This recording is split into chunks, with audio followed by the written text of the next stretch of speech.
माँ और बेटे की कंबल की कहानी। सर्दियों के मौसम में एक बूढ़ी औरत अपने घर के कोने में ठंड से तड़प रही थी। जवानी में उसके पति का देहांत हो गया था। घर में एक छोटा बेटा था। उस बेटे के उज्जवल भविष्य के लिए उस माँ ने घर घर जाकर काम किया।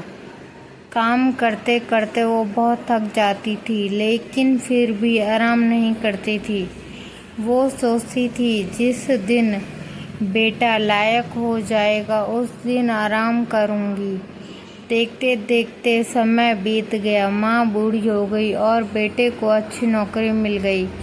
कुछ समय बाद बेटे की शादी कर दी और एक बच्चा हो गया। अब बूढ़ी माँ खुश थी कि बेटा लायक हो गया, लेकिन ये क्या, बेटे व बहू के पास माँ से बात करने तक का वक्त नहीं होता था। बस ये फर्क पड़ा था, माँ के जीवन में पहले वह बाहर के लोगों के बर्तन व कपड़े धोती थी, अब अपने घर में बहू बेटे के। फिर भी खुश थी क्योंकि औलाद उसकी थी। सर्दियों के मौसम में एक टूटी चारपाई पर बिल्कुल बाहर वाले कमरे में एक फटे से कंबल में सिमटकर माँ लेटी थी और सोच रही थी, आज बेटे को कहूँगी तेरी माँ को बहुत ठंड लगती है, एक नया कंबल ला दे।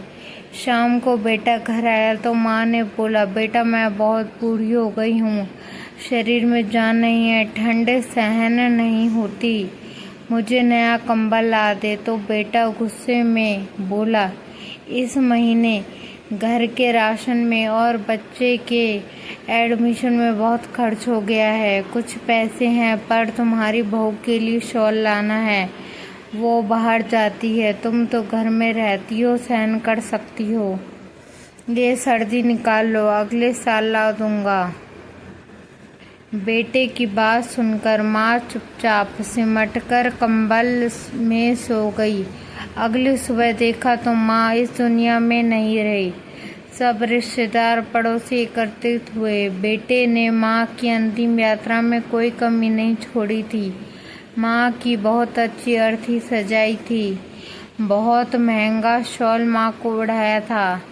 सारी दुनिया अंतिम संस्कार देखकर कह रही थी, हमको भी हर जन्म में भगवान ऐसा ही बेटा मिले। मगर उन लोगों को क्या पता था कि मरने के बाद भी एक माँ तड़प रही थी, सिर्फ और सिर्फ एक कंबल के लिए। मेरा उद्देश्य इंसानों के अंदर मर चुकी इंसानियत को जिंदा करना है। अगर मेरी कहानी आपके दिल को छू गई हो तो माँ को समय, प्रेम दोनों दो।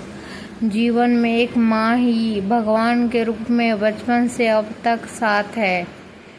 दोस्तों, अगर कहानी पसंद आई तो प्लीज़ इसे लाइक कीजिए, सब्सक्राइब कीजिए और जितने हो सके उतने ही शेयर कीजिए करते रहिए, ताकि हम और भी अच्छी अच्छी कहानियाँ आप सबके लिए ला सकें। और ज़रूर हमें कमेंट कर कर भी बताएं कि आपको कहानी कैसी लगी, अच्छी लगी, बेकार लगी, कैसी लगी ये कहानी। Please please please.